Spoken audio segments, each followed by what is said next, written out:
வணக்கம் நேயர்களே. இன்றைக்கி நம்ம வீடியோவில் பார்க்க போகிற விஷயம் என்ன அப்படின்னு பார்த்திங்கன்னா, யூதர்கள், இஸ்ரேல். இந்த டாபிக் இன்றைக்கி எப்படி கிடச்சிச்சு அப்படின்னு பார்த்திங்கன்னா, இஸ்ரேலுக்கும் ஈரானுக்கும் சண்டை நடந்துகிட்ருக்கு. ஸோ இந்த சண்டையை பற்றி நம்ம இன்றைக்கி ஒரு டாப்பிக்காக போடலாம் அப்படின்னு சொல்லிட்டு நான் அதை போயிட்டு தேடிட்டு இருந்தேன். என்ன காரணம், எதனால் சண்டை வந்துச்சு, இந்த இஸ்ரேல் எப்போ பார்த்தாலும் ஏதாவது ஒரு சண்டையில் மாட்டிக்கிட்டே இருக்கே, அதுவும் யூதர்கள் வேறாங்க. அந்த யூதர்களை பற்றி சாமானியர்களான நம்ம நிறையா விஷயம் தெரிஞ்சு வச்சுருப்போம். காமனான விஷயங்கள் என்ன தெரிஞ்சிருப்போம் அப்படின்னு பார்த்திங்கன்னா, ஹிட்லர் யூதர்களை கொன்னார்.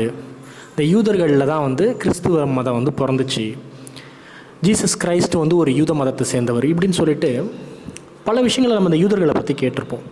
ஸோ இந்த ஈரான் இஸ்ரேல் சண்டை வரும்போது எனக்கு இந்த யூதர்களோட வரலாறை பற்றி தெரிஞ்சுக்கணுன்னு ஒரு ஆசை வந்துச்சு. ஸோ அப்படிப்பட்டு அவங்க வரலாறை நான் தெரிஞ்சுக்கிட்ட விஷயத்தை தான் இன்றைக்கி இந்த வீடியோவாக பதிவு பண்ணுறோம். ஆக்சுவலாக இவங்களோட வரலாறை அவ்வளோ ஈஸியாக ட்ராக் பண்ண முடியல. ரொம்ப காம்ப்ளெக்ஸான ஒரு விஷயமா இருக்குது. ஏன்னா ஒவ்வொரு தரப்பினரும் ஒவ்வொரு விஷயமாக சொல்லிகிட்டு இருக்காங்க. ஸோ இது எல்லாத்தையும் சேர்த்து வச்சு இந்த ஒரே வீடியோவில் நான் கிளியராக டிஃபைன் பண்ண போகிறேன். ஓகேங்களா?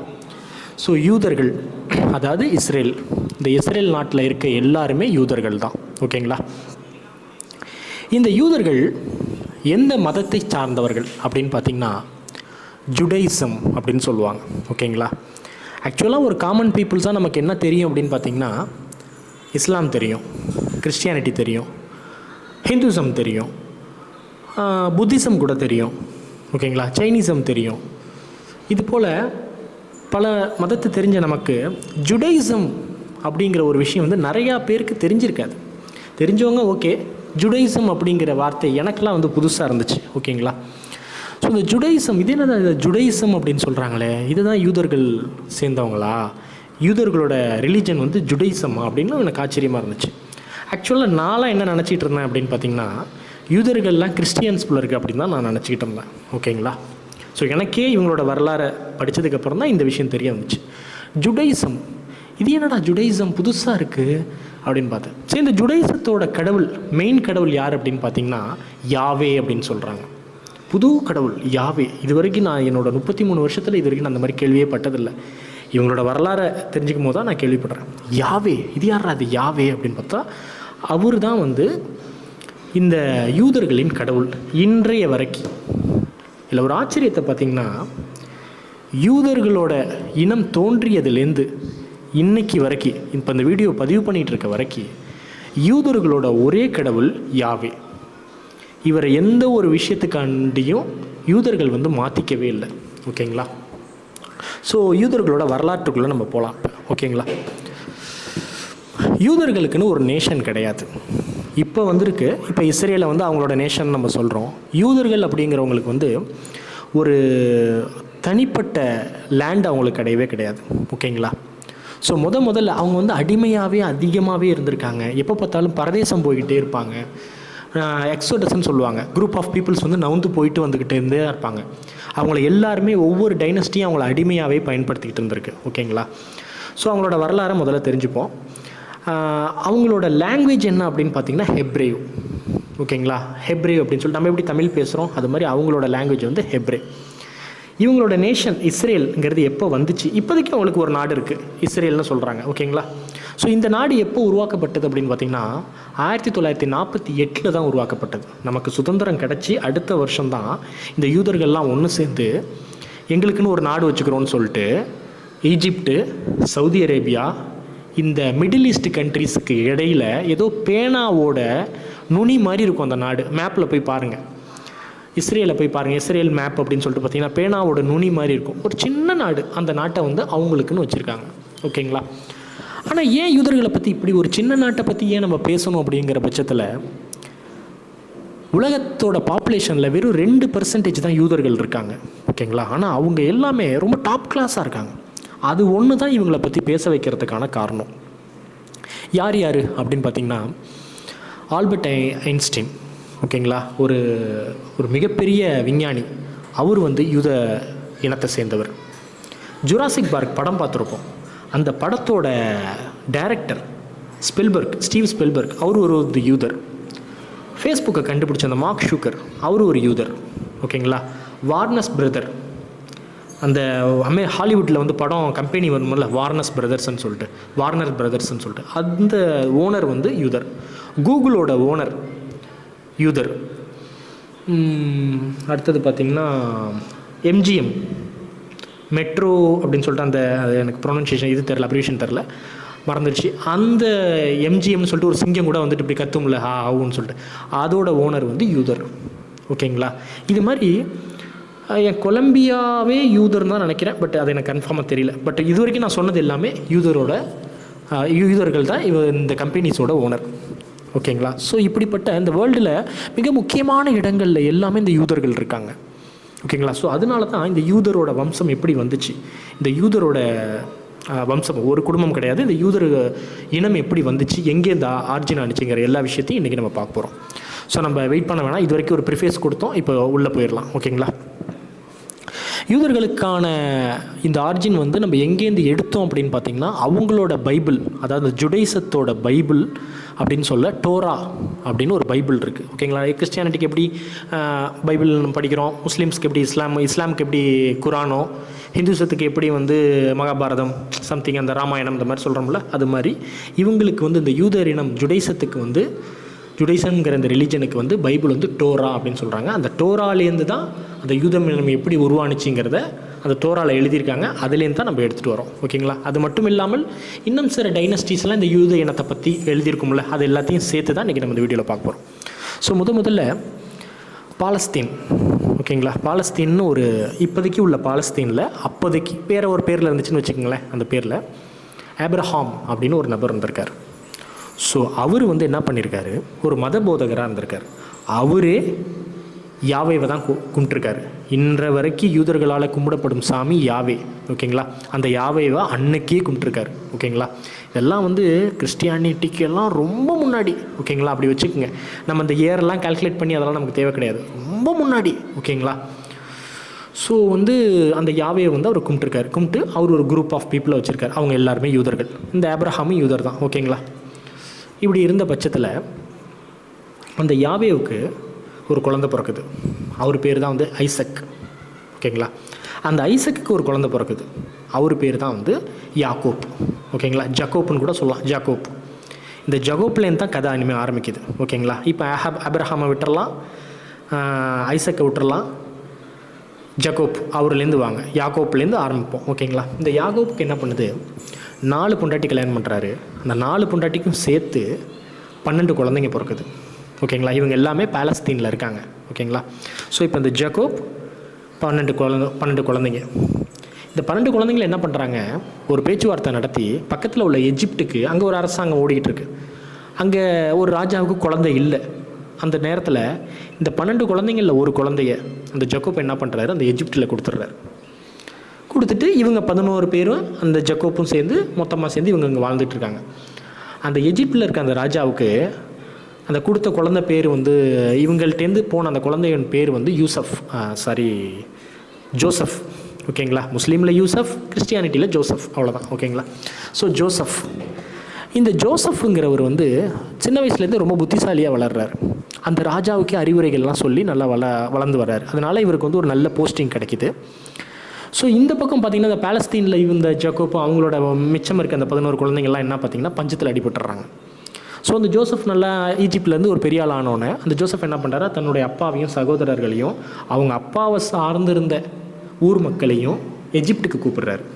ஸோ எஜிப்டில் போயிட்டு இவங்க எல்லாருமே போய் வாழ்கிறாங்க, குடிபெயர்ந்து அங்கே போகிறாங்க. இப்போலேருந்தே இந்த யூதர்களோட பயணம் வந்து தொடங்க ஆரம்பிக்குது. ஓகேங்களா? ஸோ அங்கே போயிட்டு வாழ்ந்த ஆரம்பிக்கிறாங்க. ஸோ அங்கே நல்லபடியாக இருக்காங்க.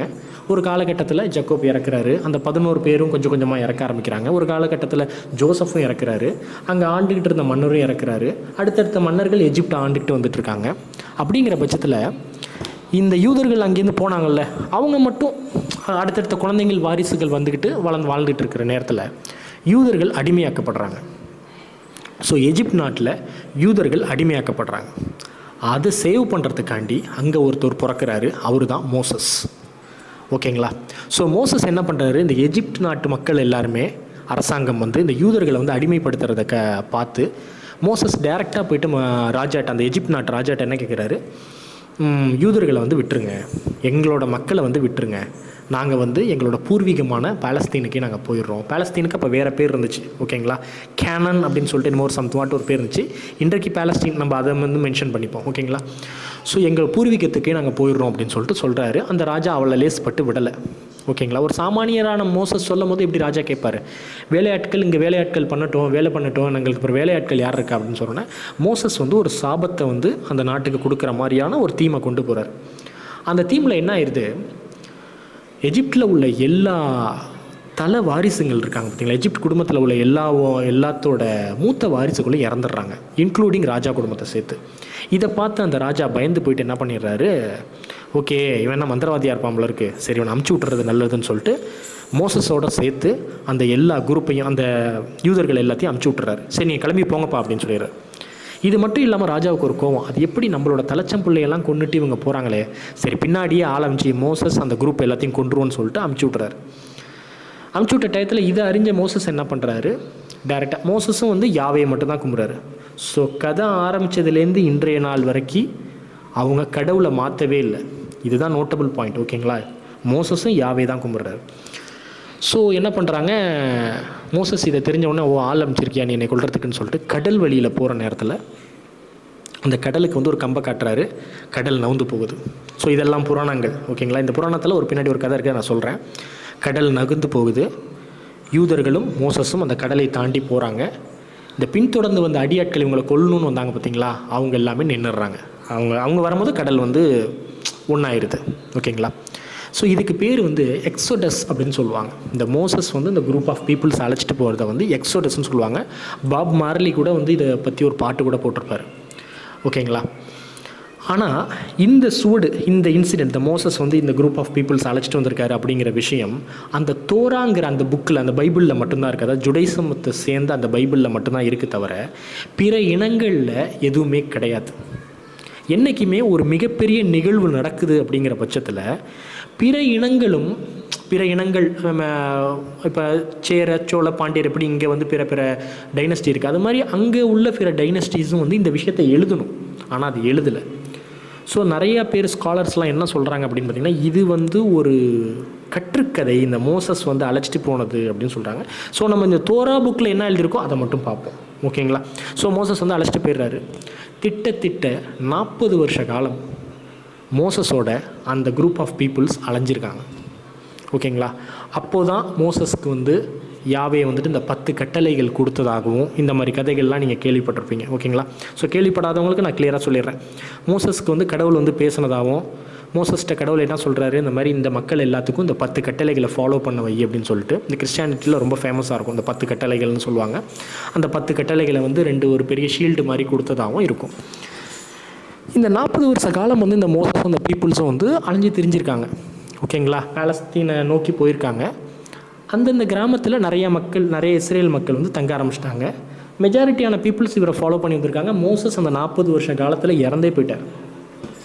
மோசஸை ஃபாலோ பண்ணி வந்த அடுத்த லீடர்ஸ் அந்த மக்களை பாலஸ்தீனுக்கு அழைச்சிட்டு வந்து ஜெருசேலத்துக்கு அழைச்சிட்டு வந்துட்டாங்க, ஓகேங்களா. இப்போ வந்து அவங்க ரீச் ஆன இடம் வந்து பார்த்திங்கன்னா ஜெருசேலம், ஓகேவா. ஸோ ஜெருசேலம் வந்ததுக்கப்புறம் இந்த யூதர் இனம்லாம் என்ன பண்ணுறாங்க அப்படின்னு பார்த்திங்கன்னா, ஓகே நம்ம இவ்வளோ நாள் கஷ்டப்பட்டு நம்ம தாய்மண்லேருந்து எஜிப்டில் போய் ஸ்லேவாக இருந்து மறுபடியும் அங்கேருந்து இப்போ இங்கே வந்திருக்கோம், இனிமேல் நம்ம வந்து அங்கங்கே அலைய வேணாம், இந்த ஜெருசேலத்தில் நம்ம யாவேவுக்கு வந்து ஒரு கோயிலை கட்டி நம்ம ஒரு ராஜாவை வச்சுக்கிட்டு நம்மளும் பிற நாடுகள் மாதிரி வாழ ஆரம்பிப்போம் அப்படின்னு சொல்லிட்டு ஒரு முடிவு பண்ணி முதல் ராஜாவாக சவுல் அப்படின்னு சொல்லிட்டு ஒரு நபரை செலக்ட் பண்ணி அவரை ராஜாவாக்கி, ஓகேங்களா. அந்த கோயில்னு ஆரம்பிக்கல, ஸோ அந்த ஐடியாலஜியை வச்சுட்டு வாழ்ந்துட்டு இருந்திருக்காங்க. சவுலுக்கு அடுத்தது டேவிட் அப்படின்னு சொல்லிட்டு ஒரு ராஜா வந்திருக்காரு. அவரும் மக்கள் ஆட்சி பண்ணிட்டு இருந்திருக்காங்க. டேவிட்டுக்கு அப்புறம் டேவிட்டோட பையன் சாலமன், கிங் சாலமன். இவர் கொஞ்சம் ஃபேமஸான ஆள். இந்த கிங் சாலமனுக்கு ஒய்ஃபு கூட அதிகம் அப்படின்லாம் சொல்லியிருப்பாங்க. இவருக்கு பிடிச்ச பழம் மாதுளப்பழம் அப்படிலாம் கேள்விப்பட்டிருப்போம். ஸோ இந்த சாலமன் வந்து தான் யூதர்களுக்கான முதல் கோயிலை கட்டுறாரு. அந்த கோயில் யாவே கோயில், ஓகேங்களா, ஜெருசலத்தில் கட்டுறாரு. ஸோ கட்டிட்டு அந்த மக்களை ஓரளவு ஹாப்பியாக வச்சுக்கிட்டு அவர் வாழ்ந்துட்டு இருந்திருக்காங்க. சாலமோன் இறக்குறாரு. இன்னொரு டைனஸ்டி வந்து யூதர்களை அடிமைப்படுத்துகிறாங்க. அந்த டைனஸ்டி தான் பாபிலோன், ஓகேங்களா. ஸோ இந்த பாபிலோனுங்கிற ஒரு டைனஸ்டி என்ன பண்ணுது, யூதர்களை வந்து அடிமைப்படுத்தி அந்த ஜெருசலத்தை கேப்சர் பண்ணி அந்த கோயிலை உடச்சி அங்கே இருக்க யூத மக்கள் எல்லாத்தையும் அழைச்சிட்டு போயிட்டு அவங்களோட சொந்த நிலம், பாபிலோனுக்குன்னு சொந்த ஊர் இருக்கும்ல, அங்கே அழைச்சிட்டு போயிட்டு விட்டுட்டாங்க. ஸோ இங்கே என்ன ஒரு ஆச்சரியமான விஷயம் பார்த்திங்கன்னா, அவங்கள யாரையுமே இங்கேருந்து பாபிலோனுக்கு அழைச்சிட்டு போயிட்டாங்கல்ல, ஜெருசலத்துலேருந்து பாபிலோனுக்கு அந்த பாபிலோன்காரங்க வந்து அழைச்சிட்டு போயிட்டாங்க, டைனஸ்டி போர் ஆட்கள் வந்து அழைச்சிட்டு போயிட்டாங்க. அங்கே போயிட்டு இந்த யூதர்களை யாரையுமே அடிமைப்படுத்தலை, எல்லாரையும் மக்களோட மக்களாக வாழ வச்சுட்டாங்க. அது அவங்களுக்கு அதிர்ஷ்டம்னு கூட சொல்லிக்கலாம். நீங்கள் உங்களுக்கு பிடிச்ச தொழிலை நீங்கள் பண்ணுங்கள், நீங்கள் வாழுங்கன்னு சொல்லிட்டு உங்களுக்கு குடியுரிமை வழங்கியாச்சுன்னு சொல்லிட்டு பாபிலோன் அரசாங்கம் யூதர்களை குடியுரிமை வழங்கி வாழ வச்சிருச்சு. ஸோ யூதர்கள் அங்கே தான் வந்து ட்ரேடிங் கற்றுக்குறாங்க. ஓகேங்களா? ஸோ அவங்க வந்து வணிகம் பண்ண ஆரம்பிக்கிறாங்க. காய்கறி, பழம், அது இதுன்னு சொல்லிட்டு நாடு விட்டு நாடு அப்படின்னு சொல்லிட்டு நல்லா சூப்பராக ட்ரேடிங் பண்ண ஆரம்பிக்கிறாங்க. இந்தியா வரைக்கும் அவங்க ட்ரேடிங் பண்ணுறாங்க. ஓகேங்களா? ஸோ பண்ணி முடித்ததுக்கப்புறம் யூதர்கள் கொஞ்சம் அங்கே உள்ள யூதர்கள் வந்து நல்லாவே செல்வ செழிப்போடு வாழ ஆரம்பிச்சிட்டாங்க. இருந்தாலும் யூதர்களோட மனசில் ஒரு சோகம் நிகழ்ந்துக்கிட்டு தான் இருக்குது. நம்மளை ஜெருசலத்துலேருந்து இவங்க அடிமையாக தானே கொண்டு வந்திருக்காங்க, எப்படி இவங்களை பழி வாங்கணுமேனு பாபிலோனை பழி வாங்கணுங்கிற ஒரு எண்ணம் யூதர்களோட மனதில் ஓடிக்கிட்டு இருக்கு. இதுக்கு ஏற்ற மாதிரி இவங்க ஜெருசலம் மறுபடியும் போகணும், அங்கே போய் நம்மளோட கோயிலை மறுபடியும் கட்டணுங்கிற எண்ணம் எல்லா யூதர் இனத்துக்கும் இருக்குது. இதுக்கு ஏற்ற மாதிரி சிரஸ் அப்படின்னு சொல்லிட்டு ஒரு ராஜா, பெர்ஷிய நாட்டு ராஜா, பாபிலோன் மேலே படையெடுத்து வர்றாரு. பாபிலோன் மேலே படையெடுத்து வந்தோடனே இதுதான் நம்ம வாய்ப்பாக பயன்படுத்திக்கணும்னு சொல்லிட்டு எல்லா யூதர்களும் அந்த சிரஸ் ராஜாவுக்கு சப்போர்ட் பண்ணி பாபிலோனை வந்து காட்டி கொடுக்குறாங்க. ஓகேங்களா? தன்னோட குடியிருப்பு நாட்டை வந்து காட்டி கொடுத்துட்டு அந்த ராஜாவுக்கு ஹெல்ப் பண்ணி அந்த பெர்ஷிய நாட்டு மன்னனும் பாபிலோனை பிடிச்சிட்றான். ஸோ பாபிலோன் வந்து இப்போ வந்து பெர்ஷியாவோட கண்ட்ரோல் ஆயிடுச்சு. ஏற்கனவே ஜெருசலம் பாபிலோனோட கண்ட்ரோலில் இருந்ததுனால இப்போ பெர்ஷியா பிடிச்சனால ஜெருசலமும் பெர்ஷியாவோட கண்ட்ரோலில் வந்துருச்சு. ஸோ அந்த சிரசுங்கிற மன்னர் என்ன பண்ணுறாரு, நீங்கள் வந்து இந்த பாபிலோனை பிடிக்கிறதுக்கு ரொம்ப உதவி பண்ணீங்க யூதர்கள் எல்லாருமே, ஸோ உங்களுக்கு வந்து நான் எதுவும் செய்யணும் அப்படின்னு சொன்னால் என்னென்னு கேளுங்கன்னு சொன்னால் யூதர்கள் வந்து நாங்கள் இந்த மாதிரி ஜெருசலம் போகணும் அப்படின்னு சொல்லியிருக்காங்க. சரி, நீங்கள் ஜெருசலத்துக்கு போங்க, போயிட்டு உங்கள் கோயிலை கட்டுங்க, ஒன்றும் பிரச்சனை கிடையாது அப்படின்னு சொல்லியிருக்காரு. ஸோ அதே மாதிரி நிறைய யூதர்கள் பாபிலோன்லேயே தங்கிட்டாங்க. வேணாம், நாங்கள் இங்கெல்லாம் ட்ரேடிங் பண்ணி நல்லா சம்பாரிச்சிட்டோம், இனிமேல் எதுக்கு நம்ம அங்கே வந்துக்கிட்டுன்னு சொல்லிட்டு நிறைய பேர் இங்கே இருந்துட்டாங்க. இன்னும் சில மெஜாரிட்டியான யூதர்கள் வந்து ஜெருசலம் போயிருக்காங்க. ஜெருசலம் போய் பார்த்தா அந்த இடம் வாழ்வுக்கு ஒரு ஏற்ற இடமாகவே இல்லை, ஒரு பாலைவனமாகவும் இவங்க கட்டின கோயில் ரொம்ப இடிஞ்சும் இருந்திருக்கு. என்னடா இது இப்படி இருக்கே அப்படின்னு சொல்லிட்டு இவங்க இருந்தாலும் நிறையா பேர் அங்கே போயிருக்காங்க. போனவங்க நிறையா பேர் வந்து சரி இந்த இடத்த எப்படியாவது செல்வ செழிப்பாக்கணும்னு சொல்லிட்டு ஏற்கனவே இந்த பக்கம் தான் பாபிலோனில் நிறையா பணம்லாம் சேர்த்து வச்சுருக்காங்கல்ல, அதெல்லாம் சேர்த்து வச்சு மத போதகர்கள் இவங்க எல்லாத்தையும் கூப்பிட்டு இவங்க எல்லாரையும் காண்டாக்ட் பண்ணி எல்லா யூதர்களையும் காண்டாக்ட் பண்ணி அங்கே 2வது தடவையாக ஒரு கோயிலை கட்டிட்டாங்க. கோயிலை கட்டி ஜெருசலத்தையும் ஓரளவு நார்மலாக ஒரு மீடியமாக கொண்டு வந்துட்டாங்க. கொண்டு வந்த டயத்தில் என்ன அப்படின்னு பார்த்தீங்கன்னா அலெக்சாண்டர் தி கிரேட் வந்துட்டார். ஓகேங்களா? ஸோ கதை உங்களுக்கு வந்து நல்லா ஒரு கோர்வையாக போகும். ஓகேங்களா? அலெக்சாண்டர் தி கிரேட்டு இவங்கெல்லாம் கிறிஸ்டியானிட்டிக்கு முன்னாடியா பின்னாடியா அப்படிங்கிற இந்த குழப்பத்தில் உள்ளவங்களுக்கெல்லாம் இது இப்போ கொஞ்சம் கிளாரிட்டியாக இருந்திருக்கும். ஓகேங்களா? இது வரைக்கும் இன்னும் ஜீசஸ் வரவே இல்லை. இப்போ இந்த கதையில் நான் சொன்ன வரைக்கும் ஜீசஸ் வரவே இல்லை.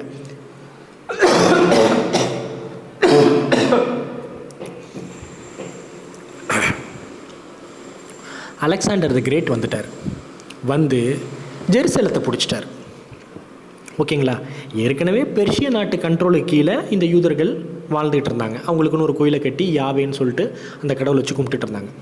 கிரீக் நாட்டிலேருந்து, அதை கிரீக் நாட்டை சேர்ந்தவர் தான் அலெக்சாண்டர். ஓகேங்களா? அலெக்சாண்டர் வந்துட்டார், வந்து ஜெருசலத்தை பிடிச்சிட்டார். பிடிச்சிட்டு அவருக்கு ஜெருசலத்தை பிடிக்கிறது மட்டும் டார்கெட் கிடையாது, அவருக்கு உலகத்தை ஃபுல்லாக பிடிக்கணும். ஜெருசலத்தை பிடிச்சிட்டு அவர் அடுத்தடுத்த நாட்டுக்கு போயிட்டார்.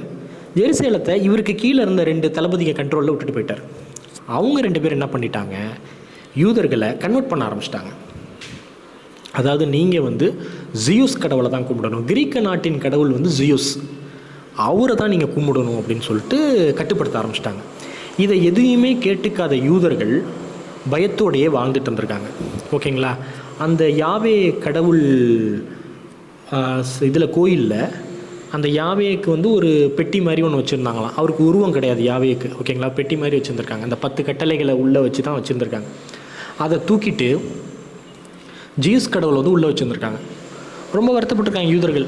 ஸோ யூதர்கள் எவ்வளோலாம் கஷ்டப்பட்டுருக்காங்க பாருங்கள். ஓகேங்களா? அவனுக்கு மனசில் எப்பொழுதுமே ஒரு தீ எரிஞ்சிக்கிட்டே இருந்திருக்கு. யூதர்கள் ரொம்ப காலம் வெயிட் பண்ணி அதையும் அகற்றி போராட்டம் பண்ணி அதை அந்த ஜீஸ் கடவுளை தூக்கி போட்டுட்டு இவங்களோட கடவுளான அந்த 10 கட்டளைகள் அந்த பெட்டியை வந்து உள்ளே மறுபடியும் வச்சுருந்துருக்காங்க. இது வச்சுட்டு இப்படி நார்மலாக வாழ்ந்துட்டு இருந்திருக்காங்க.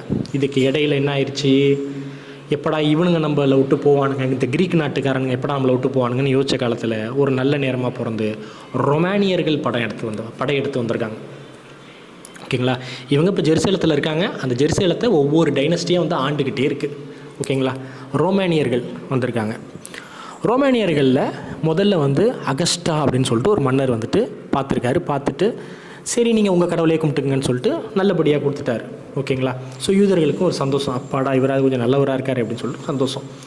அடுத்ததாக பார்த்திங்கன்னா ரோமானியர்களுக்குள்ளேயே ஒரு மிகப்பெரிய விட்ரையல், ஒரு நம்பிக்கை துரோகம் நடந்த ஜூலியஸ் சீசர் ஆண்டுகிட்டு வந்திருக்கார் ஜெருசலேத்தை. ஓகேங்களா. ஜூலியஸ் சீசர் கதையும் நடந்துகிட்ருக்கு. ஸோ ஜூலியஸ் சீசர் வந்தும் இன்னும் இயேசு கிறிஸ்து வரல பார்த்துக்குங்க. அப்போ ஜூலியஸ் சீசர் அலெக்சாண்டர்லாம் இயேசு கிறிஸ்துக்கு முன்னாடி கதை. அலெக்சாண்டர் ரொம்ப முன்னாடி, அதுக்கப்புறம் தான் ஜூலியஸ் சீசர் வருது. ஓகேங்களா. ஸோ ஜூலியஸ் சீசர் வந்து நடந்துகிட்டு இருக்கு. அந்த பிட்ரையல் இது எல்லாமே ஜெருசலேம் வந்து வேடிக்கை பார்த்துட்டு இருக்க யூதர்கள் வந்து வேடிக்கை பார்த்துட்டு இருக்காங்க. ஓ இப்படிலாம் நடந்திருக்கா, இந்த மாதிரிலாம் காட்டிலாம் கொடுக்குறாங்களா, இப்படியே இந்த கதைகள் எல்லாத்தையும் கேட்டுக்கிட்டு அவங்களோட கடவுளையும் காப்பாற்றிக்கிட்டு இப்படியே வாழ்ந்துட்டு இருந்திருக்காங்க யூதர்கள். அதுக்கப்புறம் இந்த ஜூலியஸ் சீசர் இறந்து 40 வருஷத்துக்கு அப்புறம் இந்த யூத இனத்தில் என்ன வருது அப்படின்னு பார்த்திங்கன்னா சிந்தனை மாற்றங்கள் வருது. பணம் எப்படி நம்ம மக்களுக்குள்ளேயே நம்ம சம்பாதிக்கிறது அப்படின்னு சொல்லிட்டு நம்ம ஏவா கடவுள் வந்து நிதானமானவர், பொறுமையானவர், மனிதர்களான நம்ம தப்பு பண்ணாலும் அவர் ஏற்றுப்பார், அதுக்கு நம்ம சில சடங்குகளை செய்யணும்னு சொல்லிட்டு இந்த வெட்டுறது, ஆடுகளை வெட்டுறது, மாடுகளை வெட்டுறது, நரபலி கொடுக்குறங்கிற எண்ணம் வந்து வர ஆரம்பிக்குது. ஓகேங்களா. இந்த எண்ணம் வர ஆரம்பிக்குது. வந்தோடனே அந்த யூதர்களுக்குள்ளேயே நிறையா பேர் வந்து சாமியார் மாதிரி இருந்துக்கிட்டு என்ன பண்ணுறாங்க, யாவேக்கு வந்து நம்ம வந்து இது கொடுக்கலாம், நரபலி கொடுக்கலாம் அப்படின்னு சொல்லிட்டு ஒரு சட்டத்தை கொண்டு வர ஆரம்பிச்சிட்டாங்க. அந்த யூத மக்கள்லேயே நிறையா பேர் என்ன பண்ணுறாங்க, தப்பெல்லாம் செஞ்சுட்டு சரி நாங்கள் கோழியை வந்து நரபலி கொடுங்க, ஆடை வந்து கொடுங்க, மாடை வந்து கொடுங்க அப்படின்னு சொல்லிட்டு கொடுத்துட்ருக்காங்க. அதே போல் இவங்களோட எண்ணங்கள் எல்லாமே பழிக்கு பழிங்கிற மாதிரி எண்ணத்தை நோக்கி போயிட்டுருக்கு. ஓகேங்களா. ஒரு இனம் நல்ல எண்ணங்களை வச்சுட்டு அப்படியே தாழ்த்தப்பட்ட எண்ணங்களை அப்படியே மனசில் விதைக்க ஆரம்பிச்சிருச்சு. ஓகேங்களா. இப்படி கொண்டு வந்தோன்னே இதை ஒழிக்கிறதுக்காண்டி தான் ஓகேவா அந்த இடத்துல ரிபாலியனாக ஜீசஸ் கிரைஸ்ட் பிறக்கிறார். ஜூலியஸ் சீசருக்கு அப்புறம் 40 வருஷத்துக்கு அப்புறம் ஓகேங்களா ரோமானிய கண்ட்ரோலுக்கு கீழே யூதர்கள் இருக்கிற டயத்தில் ஓகே ஜீசஸ் கிரைஸ்ட் பிறக்கிறார். ஓகேங்களா. அவர் பிறந்து அவர் கொஞ்சம் காலம் வளர்ந்து அவரும் ஒரு யூதர் இனத்தை சேர்ந்தவர். யாரை கும்பிட்டுட்டு இருந்தார், ஜுடைசத்தை தான் கும்பிட்டுட்டு வழிபட்டுட்டு இருந்தார். எந்த சாமியை கும்பிட்டுட்டு இருந்தார் அப்படின்னு பார்த்தீங்கன்னா யாவே. ஓகேங்களா. யாவேங்கிற அந்த சாமியை தான் ஜீசஸும் கும்பிட்டுட்டு இருந்தார். ஓகேங்களா. ஸோ கும்பிட்டுட்டு இருந்த பட்சத்தில் அவர் வந்து கொஞ்சம் இந்த பழிக்கு பழி உணர்வெல்லாம் வந்து தடுத்து நிப்பாட்டினார். ஒரு கண்ணத்தை அறுவாங்கன்னா இன்னொரு கண்ணத்தை காட்டுங்க அப்படிங்கிற மாதிரி இந்த விஷயத்தை கொண்டு வந்து அப்புறம் இந்த நரபலி கொடுக்குற விஷயத்தெல்லாம் நிப்பாட்டுன்னு சொல்லிட்டு இதை எல்லாத்தையும் எதிர்த்து போராடிக்கிட்டு கொஞ்சம் மக்களை வந்து மென்மையாக வச்சுக்கிட்டு அவர் ஓட்டிக்கிட்டு அவரோட லைஃப்பை வந்து அவர் கேரி பண்ணி போயிட்டுருக்கார். இதை பார்த்து அந்த மத குருக்கள் என்ன பண்ணியிருக்காங்க, இவன் என்னடா இப்படி புரட்சி பண்ணுறான், அந்த யூத இனத்துங்க ஆட்களே இவன் இப்படி புரட்சி பண்ணுறானே, இப்படி பார்த்தா நம்ம எப்படி காசு பார்க்குறதுன்னு சொல்லிட்டு சரி நம்ம இவனை டேரெக்டாக கொல்ல முடியாது, நம்ம இப்போ யார் ஆட்சி பண்ணிகிட்டு இருக்காங்களோ அவன்கிட்ட இவனை கோத்து விட்ருவோன்னு சொல்லிட்டு ஜீசஸ் கொஞ்சம் வளர்ந்துட்டார். ஓகேங்களா. ஒரு 15 வயசு 16 வயசு 17 வயசு ஒரு 20 வயசுன்னு வச்சுங்க ஒரு எக்ஸாம்பிளுக்கு. ஸோ ஒரு வளர்ந்த டயத்தில் பிலாத்து அப்படின்னு சொல்லிட்டு ஒரு மன்னர் வந்து அப்போ ரோமானியாவை ஆண்டுகிட்டு இருக்கார். அவர்கிட்ட போய் சொல்கிறாங்க, இந்த மாதிரி இவர் வந்து ராஜாவாகணும்னு நினைக்கிறாரு, எங்கள் எல்லாத்துக்கும் ராஜாவாகணும்னு நினைக்கிறாரு இவர் அப்படின்னு சொல்லிட்டு இயேசு கிறிஸ்துவை போட்டு கொடுக்குறாங்க. பிலாத்து இயேசு கிறிஸ்துவை ஃபஸ்ட் டைம் மீட் பண்ணி செக் பண்ணுறாரு. அவர் ராஜா இல்லை, அவருக்கு தெரியும்ல இவங்க வந்து அடிமைகள் தானே, இவங்க சொல்கிறத உடனே கேட்டுற மாட்டார். மீட் பண்ணி அவர் பேசுகிறாரு. அதுக்கப்புறம் மதக்குருக்களை கூப்பிட்டு இயேசு கிறிஸ்து அந்த மாதிரி ஒன்றும் கிடையாது அப்படின்னு பேசுகிறாரு. இருப்பினும் இவங்களோட அந்த மதக்குருக்களோட சப்போர்ட்டை நமக்கு வேணுங்கிறதுக்காண்டி சரி நீங்கள் என்ன வேணாலும் பண்ணிக்க அப்படின்னு சொல்லி நீங்கள் கட்டளையிட்டு மட்டும் இடுங்க, அப்போ தான் நாங்கள் இயேசு கிறிஸ்துவை கொல்ல முடியும்னு சொல்லிட்டு பிலாத்துவோட ஆட்களை அனுப்பிச்சு இயேசு கிறிஸ்துவை கிராஸ் பண்ணுறாங்க. ஓகேங்களா. ஸோ அவர் வந்து சிலுவையில் ஏற்றுறாங்க. சிலுவையில் ஏற்றினதுக்கப்புறமும் பிலாத்து என்ன பண்ணுறாரு, இந்த மனிதன் வந்து நல்ல மனிதன், இவரை வந்து நான் கொன்னதாக இருக்கக்கூடாதுன்னு சொல்லிட்டு கை கழுவுறாரு. ஓகேங்களா. ஸோ அந்த பிலாத்து கை கழுவுவார் அப்படின்னு சொல்லிட்டு இந்த ஒரு ஸ்டேட்மெண்ட் வந்து கொஞ்சம் ஃபேமஸானது. ஓகேங்களா. அவங்க ஆட்களே தான் அவரை கொன்னாங்க, நான் எதுவுமே பண்ணல அப்படின்னு சொல்லிட்டு கை கழுவிடுறாரு. ஓகேங்களா. ஸோ ஜீசஸ் கிரைஸ்ட் இந்த மாதிரி இறந்துடுறாரு. ஓகேங்களா. இறந்ததுக்கப்புறம் ரொம்ப காலத்துக்கு அப்புறம் இந்த ரோமானிய அரசும் அடுத்தடுத்த ஆட்கள் வந்து மாறுறாங்க. அப்படிங்கிற பட்சத்தில் ரோமானிய அரசால் ஒரு ராஜாவால் ஏற்றப்பட்டது தான் கிறிஸ்டியானிட்டிங்கிறது உருவாகுது ஜீசஸ் கிரைஸ்ட்டை முன்னிலைப்படுத்தி. ஸோ இந்த ஜுடைசத்துலேருந்து கிறிஸ்டியானிட்டி உருவாகுது ஜீசஸ் கிரைஸ்டோட இறப்புக்கு அப்புறம். யாரால்? ரோமானியர்களால். ஓகேவா? அதே மாதிரி அந்த சைடு இஸ்லாம் அப்படின்னு சொல்லிட்டு ஒரு ரிலிஜன் உருவாகுது. ஸோ இந்த ஜுடைசத்தால் கிறிஸ்டியானிட்டி உருவாகுது, இங்கே இஸ்லாம் உருவாகுது. இங்கே ஆப்ரஹாம், அங்கே இப்ராஹிம். இங்கே மோசஸ், அங்கே மூசா. இங்கே ஜோசப், அங்கே யூசப் இப்படின்னு சொல்லிட்டு உருவாக ஆரம்பிக்குது. ஓகேங்களா? ஸோ உருவாயிருச்சு. ரோமானியர்கள் வந்து மறுபடியும் இந்த யூதர்களை துரத்திடுறாங்க. ஓகேங்களா? துரத்துனதுக்கப்புறம் இந்த யூதர்கள் எங்கே போனாங்கன்னே தெரில, எங்கேயோ போய் ஓடி போய் ஒளிஞ்சு வாழ்ந்துட்டு இருக்காங்க. ஓகேங்களா? ரோமானியர்கள் மறுபடியும் இந்த யூதர்களோட அந்த யாவேங்கிற ஒரு கோயில் எடுத்தாங்க, அதை அடித்து உடச்சி வெறும் செவுறு மாதிரி ஒரு இடத்த மட்டும் மிச்சம் வச்சுட்டு போயிட்டாங்க. ஓகேங்களா? இந்த யூதர்கள் காணா போயிட்டாங்க, எங்கே போனாங்கன்னே தெரில, காணா போயிட்டாங்க. இப்போ கிறிஸ்டியன்ஸ் என்ன பண்ணுறாங்க? ரோமானியர்கள் வந்து உலகம் ஃபுல்லாக கிறிஸ்துவத்தை பரப்புகிறாங்க. இந்த சைடு முஸ்லீம்ஸ், அதாவது இஸ்லாம் வந்து முஸ்லீம்ஸ் அப்படிங்கிற ஒரு குரூப்பை உலகம் ஃபுல்லும் பரவுகிறாங்க. ஸோ கிறிஸ்டியன்ஸ் என்ன பண்ணுறாங்க? எங்களோட கடவுளான ஜீசஸை நீங்கள் தான் காட்டி கொடுத்தீங்கன்னு சொல்லிட்டு யூதர்களை கொல்றாங்க. இஸ்லாம் என்ன பண்ணுறாங்க? இந்த யூதர்கள் வந்து கிறிஸ்டியானிட்டிக்கு சப்போர்ட்டாக சில நேரத்தில் அமைஞ்சிருவாங்க அப்படிங்கிறதுக்காண்டி அவங்க கொட்டுறாங்க. ஸோ 2 பேருமே இந்த யூதர்களை கொல்ல ஆரம்பிக்கிறாங்க. ஓகேவா? இந்த யூதர்கள் மேலே எல்லாருக்குமே வந்து ஒரு வெறுப்பு தட்ட ஆரம்பிக்குது. ஏன்னா இவங்க எந்த நாட்டுக்கு போனாலும் இவங்க வந்து அங்கே அடாப்ட் ஆகிக்க மாட்டாங்க. இந்த உலகத்தின் தரை சிறந்த பிறப்பு நாங்கள் தான், ஓகேங்களா, கடவுளின் மூத்த குழந்தைகள் நாங்கள் தான் அப்படின்னு அவங்களுக்கு ஒரு தனி ஐடென்டிட்டியை எப்பொழுதுமே க்ரியேட் பண்ணிக்கிட்டே இருப்பாங்க. ஈவன் தமிழ்நாட்டிலையும் இதே மாதிரி ஒரு குரூப் இருக்கும், நீங்கள் பார்த்துருப்பீங்க. ஓகேங்களா? ஸோ ஒரு தனி ஐடென்டிட்டியை எப்போ பார்த்தாலும் க்ரியேட் பண்ணிக்கிட்டே இருக்கிறது, ஒரு ஒத்துழைச்சி போக மாட்டாங்க. ஓகேங்களா? ஸோ இப்படியே இவங்க அங்கங்கே ஓடி ஓடி ஓடி ஓடி அந்த யூதர்களோட மனசில் எப்பொழுதுமே ஒரு வெறி இருந்துக்கிட்டே இருக்கு. ஏன்னா துரத்தப்பட்டுக்கிட்டே இருக்காங்களே, ஒரு இடமும் அவங்களுக்கு நிலையானதாக கடையில் இல்லையே. ஓகேங்களா? அவங்களால ஒரு முடிவுக்கு வர முடியலையே. இப்படியே இருந்து அமெரிக்கா சில பேர் போகிறது, இப்படி போகிறது, இப்படியே யூதர்கள் அப்படியே பிரிஞ்சு இருந்துகிட்டு இருந்ததில் இறுதியாக 1948 அவங்களுக்கு இஸ்ரேல்னு ஒரு நாட்டை அவங்க அமைச்சு வாழ்ந்துட்டு இருக்காங்க. ஓகேங்களா? ஸோ ஆரம்பத்துலேருந்து இன்றைய நாள் வரைக்கும் அவங்க ஒரே கோட்பாடை மெயின்டைன் பண்ணதுனால so they are well knowledged. ஓகேங்களா? வேறு எந்த ஒரு டைவர்ஷனும் கொண்டு போல பாருங்கள், வேறு எந்த ஒரு கடவுளும் இடையில் வரலை. ஓகேங்களா? ஸோ எல்லா நாட்டிலையும் இருந்ததுனால அவங்க பேசுகிறது வந்து ஹெப்ரேங்கிற ஒரு மொழி, பாபிலோன் இருந்ததுனால க்ரீக் கற்றுக்கிட்டாங்க. ஓகேங்களா? இப்படி ஒவ்வொருத்தவங்களும் ஆண்டுட்டு போனதுனால லெட்டின் கற்றுக்கிட்டாங்க. அவங்க எல்லா லாங்குவேஜும், அப்புறம் பாபிலோனில் இருந்தாலும் அரபிக் கற்றுக்கிட்டாங்க. அரபிக், க்ரீக்கு, லத்தீன் இப்படின்னு அவங்க அங்கங்கே ஆளப்பட்டுக்கிட்டு தானே இருக்காங்க. அதனால் அந்தந்த நாட்டில் அந்தந்த மொழியை கற்றுக்கு தானே ஆகணும் அப்படின்னு சொல்லிட்டு அங்கங்கே கற்றுக்கிட்டாங்க. ஸோ இதுதான் வந்து ஒரு ஓவராலாக யூதர்களின் வரலாறு. ஓகேங்களா? மேக்ஸிமம் நான் இதில் எல்லாத்தையுமே கவர் பண்ணியிருக்கேன். ஓகேங்களா? மைட்பி இதில் ஏதாவது நான் 1-2 மிஸ் பண்ணியிருந்தேன்னா அதை நீங்கள் வந்து கமெண்ட்ஸில் சொல்லுங்கள். இன்றைக்கி இந்த இஸ்ரேலுக்கும் ஈரான் நாட்டுக்காரங்களுக்கும் சண்டை நடந்துகிட்ருக்கு. இன்றைக்கும் இஸ்ரேல் வந்து இந்த விஷயத்தை ஃபேஸ் பண்ணிக்கிட்டு தான் இருக்காங்க. நிறைய பேர் என்ன சொல்கிறாங்கன்னா, ஜீசஸ் கிரைஸ்ட்டை நீங்கள் கொன்னுட்டீங்க, காட்டி கொடுத்துட்டீங்க, உங்களோட கடவுளை அவரை ஏற்றுக்கல, அதனால தான் உங்களுக்கு இந்த மாதிரி ஒரு சாபக்கேட்டில் வாழ்ந்துட்டுருக்கீங்க அப்படின்னு கிறிஸ்டியானிட்டியை பேஸ் பண்ணவங்க அவங்களுக்கு ஏற்ற மாதிரி சொல்லிகிட்டு இருக்காங்க. ஓகேங்களா? இன்னும் சில பேர் வந்து யூதர்கள் வந்து ரொம்ப புத்திசாலி, அவங்களோட ஸ்ட்ராட்டஜிஸ்லாம் வேறு மாதிரி இருக்கும். ஓகேங்களா? இப்போ இந்த பாபிலோனில் வந்து அவங்க வந்து இந்த சிரஸுங்கிற ஒரு ராஜாவுக்கு உதவி பண்ணாங்க. ஓகேங்களா? அந்த நாட்டுக்குள்ளே இருந்துக்கிட்டே. ஸோ அன்னையிலேருந்தே அவங்களோட வேவு பார்க்குற தன்மை வளர ஆரம்பிச்சிருச்சு. அதனால தான் இவங்க பல நாட்டில் இருந்து வேவு பார்த்துக்கிட்டே இருக்கிறனால தான் இவங்க மொசாட் அப்படிங்கிற ஒரு இயக்கத்தை வச்சுருக்காங்க. ஓகேங்களா? Spy agency. ஓகேங்களா? வேர்ல்டுலேயே நம்பர் 1 ஸ்பை ஏஜென்சி எதுனா இஸ்ரேலில் சேர்ந்த மொசாட் தான். ஓகேங்களா? ஸோ அதனால் இவங்களுக்கு உலகம் ஃபுல்லாக அலைஞ்சதுனால இவங்களுக்கு வந்து அந்த ஸ்பை பண்ணுற தன்மை நிறையா இருக்கும். இவங்களை வந்து ஒரு கரெக்டான நபராக இருக்க மாட்டாங்க அப்படின்னு சொல்லுவாங்க. யூதர்களை யாருக்குமே மேக்ஸிமம் பிடிக்காது. ஓகேங்களா? அந்த ஜீசஸ் கிரைஸ்ட் பிறந்ததுனால வேறு வழி இல்லை அப்படிங்கிற மாதிரி ஒரு பக்கம் போவோம். இதே மாதிரி தான் ஜெர்மனிலையும் இவங்க உள்ளே போயிட்டு அங்கே உள்ள அந்த நாட்டில் வந்து ஃபினான்ஸை கையில் எடுத்துக்கிட்டு, ஓகேங்களா, அவங்களுக்கு ஏற்ற மாதிரி வளைஞ்சு கொடுத்து போய் நாட்டை வந்து கேப்சர் பண்ணுற ரேஞ்சுக்கு போயிட்டாங்க. ஓகேங்களா?